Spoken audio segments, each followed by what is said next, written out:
Olá a todos, seja muito bem-vindo em mais um vídeo aqui do canal Semeando uma Palavra. Vamos falar sobre aprendendo a usar a mente de Cristo. O primeiro conselho que nós podemos extrair das palavras do rei Salomão está no modo como usamos a nossa mente. Esclarecemos essa verdade com base em 1 Coríntios capítulo 2 e versículos 14 a 16, onde o apóstolo Paulo falou de algo muito sublime. Ora, o homem natural não compreende as coisas do Espírito de Deus, porque lhe parecem loucura, e não pode entendê-las, porque elas se discernem espiritualmente. Mas o que é espiritual discerne bem tudo, e ele de ninguém é discernido. Porque quem conheceu a mente do Senhor, para que possa instruí-lo? Mas nós temos a mente de Cristo. Analisando essa passagem de 1 Coríntios, nós podemos entender que a mente de Cristo é o Espírito Santo. Essa conclusão chegamos baseando no princípio da seguinte pergunta: por que o cristão precisa usar a mente de Cristo? Porque, de acordo com o texto lido, o homem natural, que ainda não foi transformado pelo poder do Evangelho de Jesus Cristo, não tem capacidade de compreender de forma correta, exata, verdadeira e real o mundo de Deus, pois não tem o que Paulo disse, a mente de Cristo. O homem natural pode ser PhD, ostentar títulos de doutor em muitas áreas diferentes. Ele pode saber falar muitos idiomas. Porém, mesmo com todas essas habilidades, mesmo com todas essas formações acadêmicas, esse homem é considerado analfabeto em relação ao nível de conhecimento e a sabedoria de Deus, pois não tem o Espírito Santo, o outro Consolador, aquele que intercede por nós com gemidos inexprimíveis. Nenhum curso superior, nenhum título podem fazer com que a pessoa entenda se ela não estiver com a mente de Cristo. Só depois de aceitarmos Jesus Cristo como nosso Salvador e o Espírito Santo começar a agir, a operar em nossa vida, é que receberemos essa mente de Cristo. Quem tem a mente de Cristo, além de compreender de forma exata, verdadeira e real o mundo de Deus, também é capaz de entender a diferença entre os mundos de Deus, do diabo e do homem. Ou seja, essa pessoa ela pode perfeitamente discernir aquilo que vem de Deus, aquilo que vem de Satanás e aquilo que vem do homem. E como nós podemos discernir aquilo que vem de Satanás? A Bíblia fala em 2 Coríntios capítulo 11, versículo 14, que Satanás se transfigura em anjo de luz. Então nós devemos tomar muito cuidado. É fácil discernir o diabo como a imaginação popular costuma pintar, com chifres, rabo e tridente. Mas a verdade não é essa. Possivelmente, se fosse assim, qualquer pecador, qualquer pessoa poderia facilmente discernir que aquilo é de Satanás. Agora, se Satanás ele se disfarça de outra forma, de uma outra maneira, para tentar atingir os seus objetivos e destruir a vida do ser humano, só conseguirá entender e discernir aquele que tem a mente de Cristo. Por exemplo, experiência de Paulo em Filipos. Vamos entender aquilo que aconteceu em Atos capítulo 16, versículos 16 ao 18, quando esse apóstolo esteve na cidade de Filipos, pregando o evangelho, e em uma de suas viagens missionárias aconteceu isso. E aconteceu que, indo à oração, nos saiu ao encontro uma jovem que tinha espírito de adivinhação, a qual, adivinhando, dava grande lucro aos seus senhores. E esta, seguindo a Paulo e a nós, clamava dizendo: estes homens que nos anunciam o caminho da salvação são servos do Deus Altíssimo. E isso fez ela por muitos dias. Mas Paulo, perturbado, voltou-se e disse ao Espírito: em nome de Jesus Cristo, te mando que saias dela. E na mesma hora saiu. Essa passagem bíblica citada fala da história de uma mulher possessa por um espírito adivinhador, que seguiu o apóstolo Paulo, clamando e dizendo: estes homens que nos anunciam o caminho da salvação são servos do Deus Altíssimo. Imagino que, se Paulo pensasse como um homem natural, um homem carnal, sem o discernimento do Espírito Santo e sem a mente de Cristo, ele consideraria um grande elogio aquilo que aquela mulher estava falando. Ele diria: gente, ouça o que esta mulher está falando.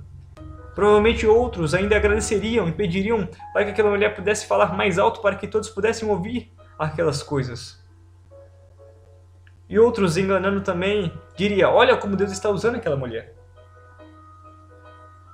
Entretanto, como o apóstolo tinha o discernimento do Espírito, como ele tinha a mente de Cristo, perturbou-se com a insistência e a repetição insana daquela mulher. Logo, ele percebeu que ela estava endemoniada, estava possessa. Então, ele voltou-se para ela e repreendeu o demônio. Em nome de Jesus Cristo, te mando que saias dela.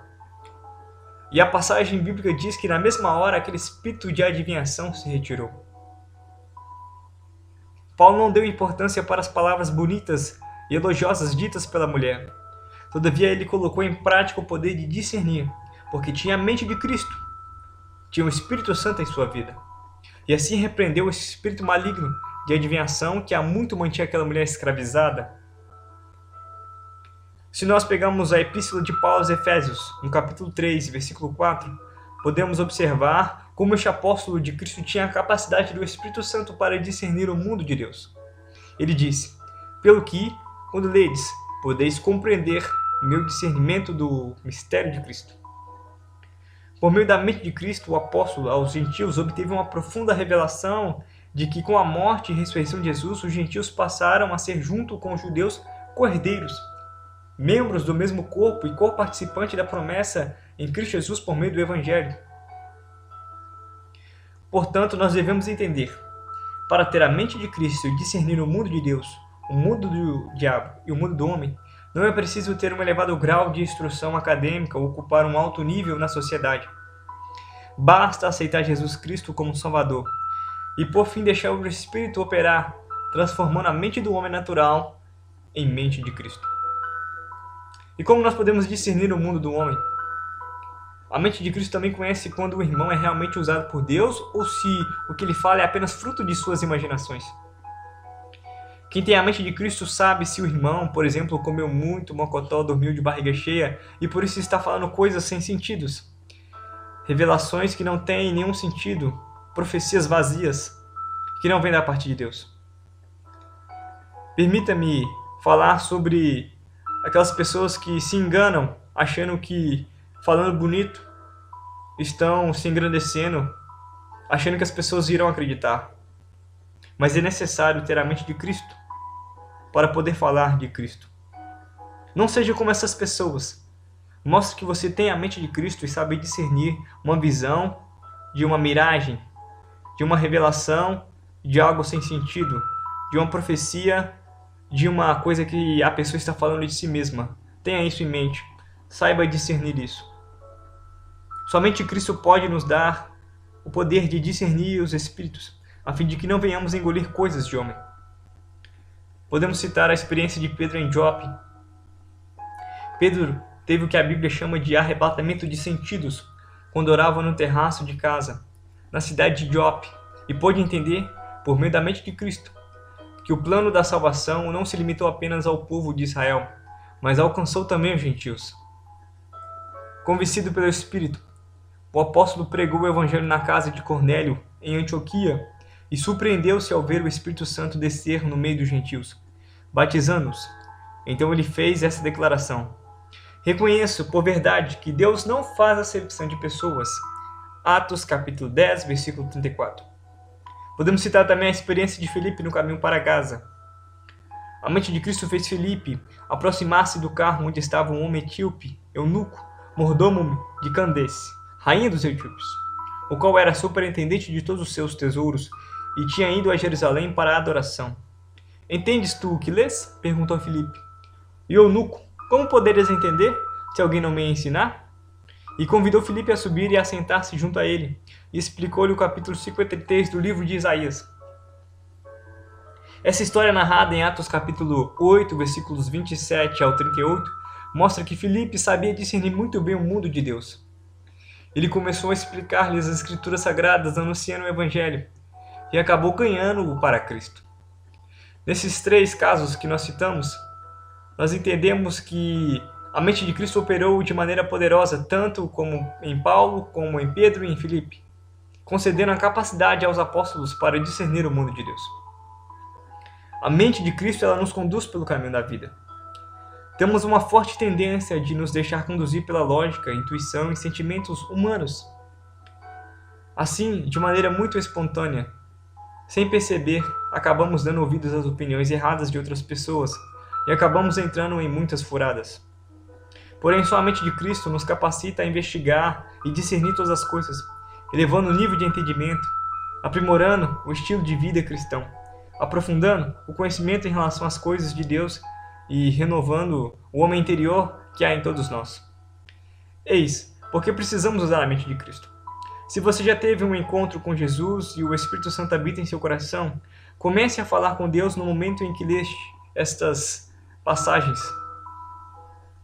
Deus, eu não quero ser o medíocre, ser estigmatizado como Maria vai com as outras ou Maria vai com todas, ser enganado por conversas fiadas. Por isso eu te peço que me concedas a mente de Cristo, a fim de poder discernir e entender melhor e de maneira mais clara as obras do Espírito.